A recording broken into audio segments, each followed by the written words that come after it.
सकल घरेलू उत्पाद या ग्रॉस डोमेस्टिक प्रोडक्ट जो होता है, जीडीपी जिसको कहा जाता है, तो देखिए क्या होता है, एक लेखा वर्ष मतलब एक फाइनेंशियल ईयर, एक साल, ठीक है, एक देश की घरेलू सीमा के अंदर सभी उद्यमियों, चाहे वो निवासी हों या अनिवासी हों, उनके द्वारा सकल मूल्य वृद्धि घरेलू उत्पाद कहा जाता है।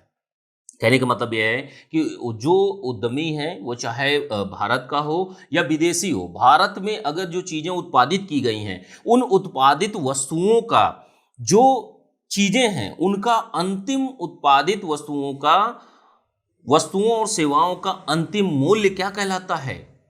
आपका जीडीपी कहलाता है। ठीक है, देश में सामान्य नागरिकों द्वारा विदेशों में की गई वृद्धि संबंधित देश के सकल घरेलू उत्पाद का भी भाग होती है। ठीक है, अब जैसे देखिए सकल राष्ट्रीय उत्पाद क्या होता है, तो ग्रॉस नेशनल प्रोडक्ट क्या होता है, तो इसमें देखिए राष्ट्रीय आय जो नेशनल इनकम होती है, राष्ट्रीय आय और राष्ट्रीय उत्पाद की अवधारणा जो है वो सकल घरेलू उत्पाद की अवधारणा से अधिक विस्तृत है। अब देखिए इसका अनुमान जो है घरेलू उत्पाद में शुद्ध विदेशी साधन आय जोड़कर लगाया जाता है।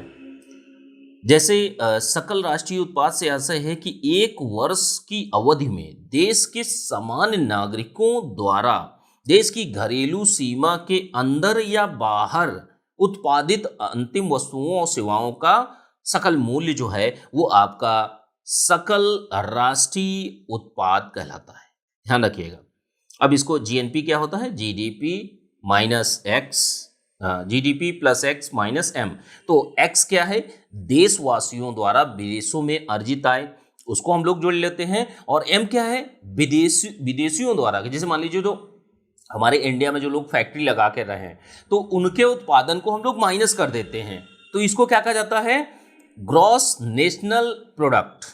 ठीक है, तो ये समीकरण है, इसके माध्यम से आप चीजों को देख सकते हैं। ठीक है, अब शुद्ध राष्ट्रीय उत्पाद क्या होता है, नेट नेशनल प्रोडक्ट एनएनपी जिसको कहा जाता है। तो शुद्ध राष्ट्रीय उत्पाद ज्ञात करने के लिए जीएनपी में से, जीएनपी यानी जो ग्रॉस नेशनल प्रोडक्ट था, तो उसमें से मूल्यह्रास, मूल्यह्रास क्या होता है कि जैसे मान लीजिए आपने एक चिप्स बनाने की फैक्ट्री खरीदी, अब फैक्ट्री खरीदने के बाद एक साल हो गया, अब एक साल चलते चलते, एक साल पहले आपने खरीदी थी 10,000 रुपए की, तो आपने उसका उपयोग किया, उससे काफ़ी प्रोडक्शन किया, करने के बाद वर्तमान में उसकी मूल्य कितनी है, वर्तमान में उसकी कॉस्ट कितनी है, तो जो मूल्यह्रास हुआ उसी को, ठीक है, माइनस किया जाता है जीएनपी में से। जब जीएनपी में से मूल्यह्रास को कम कर देंगे तो आपका शुद्ध राष्ट्रीय आय, नेट नेशनल प्रोडक्ट आ जाता है। ठीक है, अब देखिए गणितीय समीकरण में देख लेते हैं, NNP minus GNP minus depreciation. ठीक है, अब देखिए राष्ट्रीय आय के बारे में हम लोग बात कर चुके हैं। जैसे शुद्ध राष्ट्रीय उत्पाद में उत्पादित वस्तुओं के बाजार मूल्य लिए गए हैं जिनमें अप्रत्यक्ष कर, सब्सिडी प्रभाव सम्मिलित होते हैं। वास्तव में एनएनपी की गणना दो प्रकार से की जा सकती है, प्रथम वस्तुओं और सेवाओं की कीमतों पर, और दूसरी जो है कुल उत्पत्ति के उत्पादन साधन लागत के रूप में। ठीक है, तो अब देखिए कुछ टर्म और भी हैं कि जैसे नॉमिनल जीडीपी क्या होती है, नॉमिनल जीडीपी तो सकल घरेलू उत्पाद का वह आंकड़ा जिसमें मुद्रास्फीति को नहीं रखा जाता, समायोजित नहीं किया जाता। ठीक है, महंगाई को समायोजित नहीं किया जाता, मुद्रास्फीति को, तो उसको नॉमिनल जीडीपी कहा जाता है। और वास्तविक जीडीपी क्या होती है, वास्तविक जीडीपी यह होती है कि वास्तविक जीडीपी में मुद्रास्फीति को समायोजित कर लिया जाता है। यही कारण है कि जो नॉमिनल जीडीपी होती है प्रायः वास्तविक जीडीपी से अधिक होती है। ठीक है, अब देखिए एनएनपी का मूल्यांकन अथवा माप जो है साधन लागत पर किया जाता है और उसे ही राष्ट्रीय आय के नाम से जाना जाता है। इसे ज्ञात करने के लिए बाजार मूल्य पर आकलित शुद्ध राष्ट्रीय उत्पाद जो होता है एनएनपी, ठीक है, तो इसमें से शुद्ध अप्रत्यक्ष करों और सब्सिडी को घटा देते हैं। ठीक है, तो इस प्रकार जो एक राष्ट्रीय उत्पाद का जो शुद्ध, इस प्रकार से जो मूल्य ही साधन लागत पर जो होता है तो वो शुद्ध राष्ट्रीय उत्पाद अथवा राष्ट्रीय आय कहलाता है।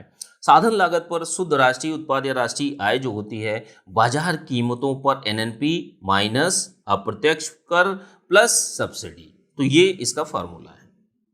अब देखिए अगली चीज क्या है, सकल राष्ट्रीय खुशहाली। तो ये देखिए सकल राष्ट्रीय खुशहाली सूचकांक जो है भूटान ने पहली बार प्रयोग किया था अब ये छोटे छोटे टर्म हैं, इनको आप लोग ध्यान रखिए, 50 शब्दों में 25 शब्दों में आपको लिखने में आसानी हो जाएगी। सकल राष्ट्रीय खुशहाली का सूचकांक भूटान में पहली बार प्रयोग में लाया गया था। इस सूचकांक के तहत स्वास्थ्य, शिक्षा, पारिस्थितिकी तंत्र, संस्कृति, सामुदायिक जीवन, समय का उत्कृष्टतम प्रयोग, जीवन स्तर, सुशासन, मनोवैज्ञानिक भलाई आदि मानकों का प्रयोग होता है। तो ये मानक हैं। अब हिमालयन एक देश है भूटान के नरेश जिग्मे शिंगे वांगचुक ने 1972 में जीडीपी के बजाय सकल राष्ट्रीय खुशहाली पर भरोसा किया था। ठीक है, तो इन्हीं चीज़ों को अप्लाई किया था। अब देखिए अगली जो टर्म है वो है आपका केंद्रीय सांख्यिकी संगठन। तो देखिए केंद्रीय सांख्यिकी संगठन की स्थापना जो है 2 मई 1951 को की गई थी। इसका मुख्यालय नई दिल्ली में है।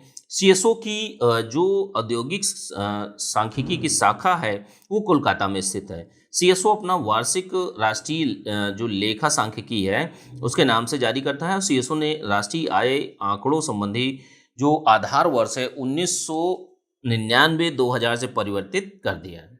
ठीक है, अब देखिए अगली चीज क्या है, NSSO, national sample survey organisation, राष्ट्रीय नमूना सर्वेक्षण। तो देखिए राष्ट्रीय नमूना सर्वेक्षण की स्थापना 1950 में की गई थी। इसका जो कार्य है राष्ट्रीय आय और संबंधित आंकड़ों, विशेषकर अर्थव्यवस्था में असंगठित क्षेत्र के बारे में अनुमान लगाने और योजना बनाने और नीति तैयार करने के लिए व्यापक सर्वेक्षण करना।